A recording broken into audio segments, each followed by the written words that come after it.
Hai, perkenalkan namaku April. Hari ini aku bakal sharing tentang pengalamanku tes TOEFL. Dan pengalamanku ini adalah pertama kali aku ikut tes TOEFL beneran. Sebelumnya aku udah pernah ikut tes TOEFL yang prediction, itu kayaknya sekitar 4 kali deh. Dan seperti yang kita semuanya tahu, kalau tes TOEFL prediction itu kan lebih murah. Kita tuh hanya membayar sekitar 150.000 sampai 450.000.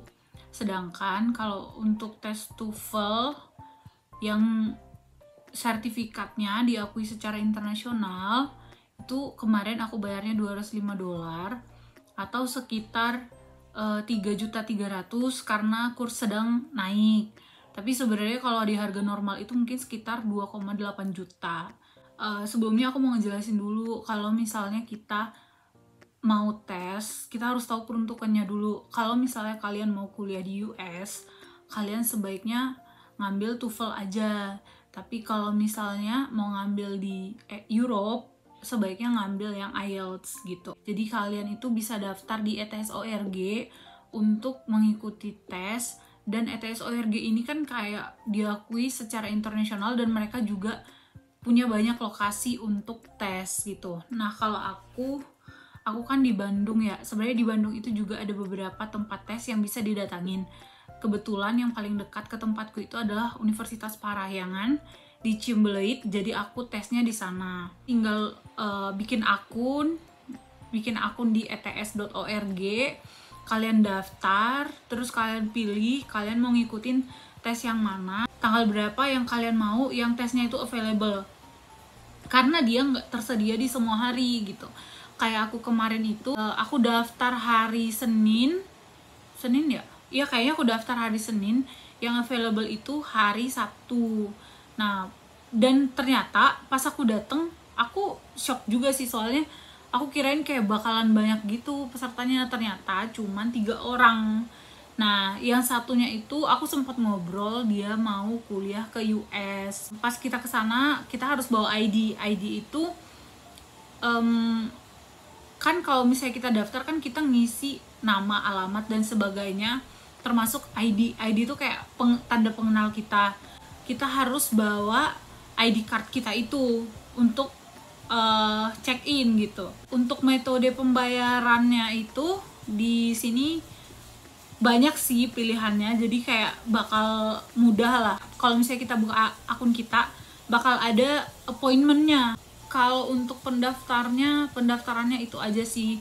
ETS TOEFL ini mereka memberikan contoh soal, cuman aku nggak sempat pelajarin karena aku memang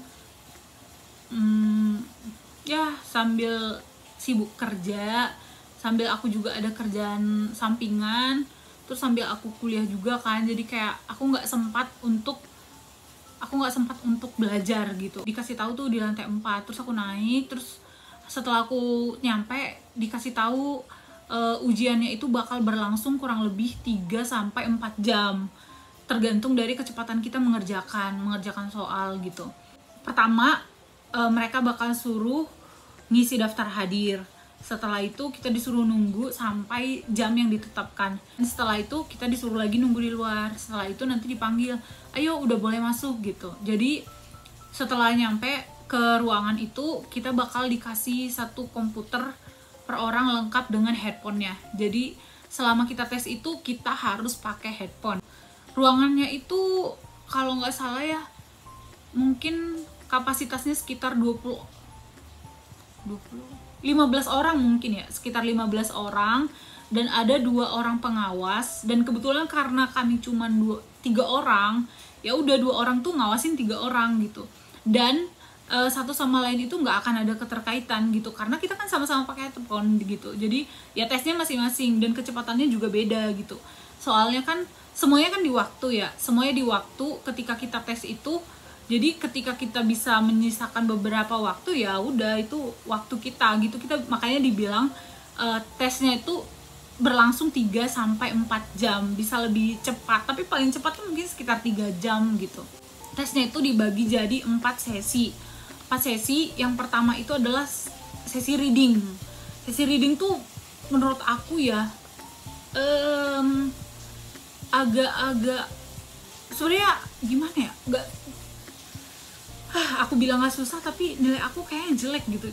Tapi ya susah gitu. Susahnya itu bukan karena kita nggak ngerti, tapi karena paragrafnya panjang banget gitu. Makanya mungkin di kursus-kursus gitu kan dikasih tahu kan kiat-kiatnya gitu, kalau misalnya kita mau tes TOEFL itu gimana sih cara reading yang baik supaya kita langsung dapet gitu. Nah itu kan dikasih tahu gitu. Nah jadi pengalaman aku tadi itu ada 40 soal. 40 soal itu masing-masing 10 soal tuh satu teks. Jadi ya satu teks itu harus benar-benar dipahami sih untuk bisa menjawab pertanyaan itu. Tapi aduh, kalau diingat-ingat panjang banget teksnya. Nggak panjang banget sih, tapi lumayan panjang lah. Dan dia tuh topiknya topik yang nggak general sebenarnya. Kalau misalnya topik tentang contoh ya kayak tentang kehidupan sehari-hari mungkin bakal lebih mudah gitu untuk kita tangkap gitu. Tapi ini kan kayak misalnya dia ngejelasin tentang geografi, atau mungkin dia ngejelasin tentang gimana sungai glacier terbentuk, kan kayak kamu harus mikir gitu kayak gimana bumi terbentuk. Itu kan gimana ya, bahasanya juga kan kayak harus bener-bener tahu gitu. Cuman kalau aku sih kendalanya ya, aku tuh nggak fokus karena udah panik duluan ngelihat soalnya panjang banget. Tapi ya udahlah, nggak apa-apa, pengalaman juga kan.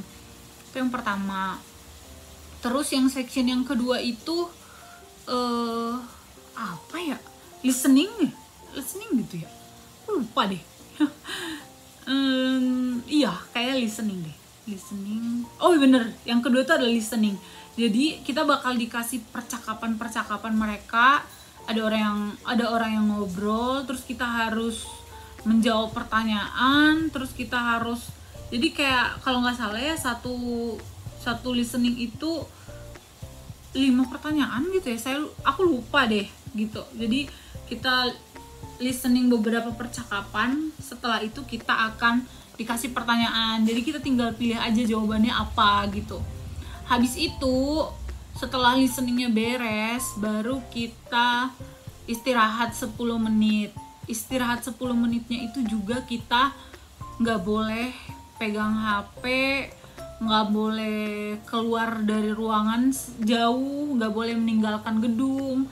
Kita tuh cuma boleh ke toilet aja dan boleh mengakses makanan dan minuman. Cuman aku nggak ada makanan, aku cuma ada minuman. Jadi aku cuma ke toilet, terus aku minum. Habis itu ya udah aku tungguin 10 menitnya itu habis. Dan 10 menit tuh cepat banget, tau gak sih? Soalnya pas kita ngerjain itu udah lumayan kayak capek gitu. Jadi 10 menit istirahat tuh sebenarnya nggak kerasa gitu. Terus setelah 10 menit berlalu kita nyampe ke speaking. Nah speaking nih, aduh, speaking nih kayak aku nilainya jelek banget sih. Soalnya panik, aku tuh biasa ngobrol sama temen aku yang dari Prancis di kelas. Dan kami tuh ngobrolnya nyambung banget. Bahkan dia tuh bilang kayak bahasa Inggrismu bagus gitu sama aku. Tapi pas aku tes, aku panik. Jadi dia tuh sistemnya kayak gini, dia ngasih tahu nih topiknya tuh tentang A gitu. Setelah itu kita tuh harus memberikan pendapat kita gitu. Jadi kayak misalnya dia ngasih tahu bla bla bla bla bla. Setelah itu dia ngasih waktu, jadi dia ngasih waktu 30 detik untuk menyiapkan jawaban, dan dia ngasih 60 detik untuk menjelaskan kembali. Ada juga untuk kayak misalnya nih dia ngasih tahu nih, teman kamu mau buka kafe, terus gimana menurut kamu pilih A atau B gitulah, dikasih pilihan gitu kan. Ya udah kita ngejelasin, kita siapin dulu 30 detik untuk jawaban kita, dan 30 detik itu nggak kerasa, benar-benar kayak habis aja. Habis itu dia kasih waktu ke kita untuk speaking 60 detik, dan 60 detik itu pun kayak cepet banget berlalunya, kayak ya udahlah. Jadi kayak aku panik sebenarnya. Jadi kayak apa yang aku prepare tuh ya udah ambiar aja gitu. Dan sebenarnya Aku bukannya nggak bisa, tapi aku panik. Oke, itu pembelajaran yang sangat mahal. Soalnya aku bayar mahal buat itu. Oke. Oke, yang terakhir adalah writing. Jadi kalau untuk writing itu dia tuh ngasih teks ke kita. Setelah dia ngasih teks ke kita, dia nyuruh kita baca tuh 1 menit. Dan setelah 1 menit, dan teksnya lagi-lagi cukup panjang. Gak panjang banget tapi cukup panjang. Cukup untuk gimana ya? Dia kasih 1 menit, ya udah 1 menit cukup gitu. Dan gak memberikan kita waktu untuk mikir lama-lama. Habis itu dia bakal ngasih kita pertanyaan. Setelah dia kasih pertanyaan kepada kita, kita bakal nulis essay writing. Jadi sebelum itu setelah dia ngasih teks, dia tuh ngasih percakapan lagi tentang lecture sama siswa, contoh ya. Jadi udah percakapan nih, udah teks nih, habis itu dia kasih lagi percakapan orang yang membahas teks itu gitu. Habis itu kita compile deh tuh yang mereka obrolin apa, kaitannya sama teks itu apa gitu. Habis itu baru kita tulis apa yang kita pahami, dan dia tuh ngasih tahu teks yang baik itu sekian kata, teks yang baik itu sekian kata gitu. Dan waktunya tuh cukup lama. Yang pertama tuh waktunya sekitar 20 menit. Jadi 20 menit itu kita disuruh ngasih tanggapan tentang satu hal, dan itu kita tulis gitu. Minimal katanya itu berapa ya tadi ya? 100. Yang pertama tuh 115 sampai 250 kata. Terus yang kedua itu tuh pertanyaan singkat banget. Dia nggak hanya, kalau yang pertama tadi kan kayak dikasih teks, dikasih diskusi gitu. Kalau yang kedua itu dia cuman dikasih pertanyaan, gimana pendapat kamu tentang ini, kamu setuju nggak gitu. Habis itu kasih ungkapkan pemikiran kamu dalam 300 kata. Dan itu menurut aku lumayan panjang sih. Cuman kalau aku sendiri, kalau misalnya disuruh writing, aku bisa sih. Maksudnya kayak writing itu lebih santai nggak sih, otak kita mikir gitu. Sedangkan kalau misalnya yang speaking tadi kayak banyak paniknya gitu loh, terus kayak dikejar-kejar waktu gitu. Jadi speakingnya itu bukan karena kita nggak bisa, tapi karena kita panik gitu. Nah untuk writingnya itu aku benar-benar punya waktu sih buat nulis apa yang aku mau gitu. Jadi kalau menurut aku writingku lumayan oke dibandingkan ke 3 tes sebelumnya. Kayak 3 tes sebelumnya ambiar semua deh. Ya udah. Terakhir aku mau ngasih tips bagaimana caranya untuk menghadapi tes TOEFL yang baik dan benar. Yang pertama adalah latihan dan belajar. Aku gak nyangka sih kalau misalnya TOEFL itu dia gak akan terlalu meributkan grammar. Demi apapun tadi tesnya itu gak ada grammar sama sekali yang dibahas. Kayak, jadi kayak kebanyakan tuh pemahaman kita akan teks, pemahaman kita mungkin karena konsepnya tuh ini ya, buat kita ngobrol nantinya sama orang-orang di luar sana kali ya. Jadi kayak dia tuh nggak ada grammar malah sama sekali. Ya udah, tapi yang pasti kayak harus memperbanyak kosakata, memperbanyak baca, memperbanyak pemahaman tentang membaca. Yang kedua, yang pertama banyak belajar ya. Terus yang kedua jangan lupa sarapan. Soalnya tesnya itu kan kalau di tempat aku mulai jam 10. Nah 4 jam dari jam 10 itu cuma dikasih istirahat 10 menit. Dan itu kayak otak kita tuh bener-bener diperas gitu loh. Jadi kayak aku ngerasa lapar sih. Pokoknya gitu kelasnya beres, aku bener-bener sakit kepala karena aku udah lama enggak pakai otakku sebegitunya gitu. Oke. Baru itu yang kedua ya, jangan lupa sarapan, jangan lupa bawa air minum juga. Ini makanan minuman yang kedua. Terus yang ketiga itu jangan panik. Ini parah banget sih. Kayak kalian pernah nggak sih kalian tuh sebenarnya udah prepare, kalian tuh udah mempersiapkan segala sesuatunya dengan baik, tapi kepanikan kalian tuh membuat semuanya ambiar. Dan aku rasa itu yang terjadi sama aku hari ini gitu. Terus pas di akhir itu sebenarnya kayak dia ngasih nilai gitu kan, nilaiku tuh untuk yang pilihan ganda tuh kayak jelek dan aku kayak down gitu. Cuman aku pikir ya udahlah nggak apa-apa, pelajaran gitu, cuman sayang duitnya, tapi nggak apa-apa, ya udahlah ya. Itu aja sih kayak 3 doang. Kalau yang terakhir sih banyak ya, kayak jangan lupa berdoa.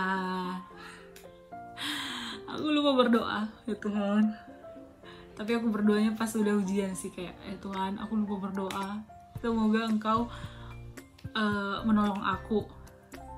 Sebenarnya berdoa itu sejalan sama belajar sih, jadi kayak apa gunanya berdoa kalau misalnya nggak pernah belajar, ya nggak sih gitu.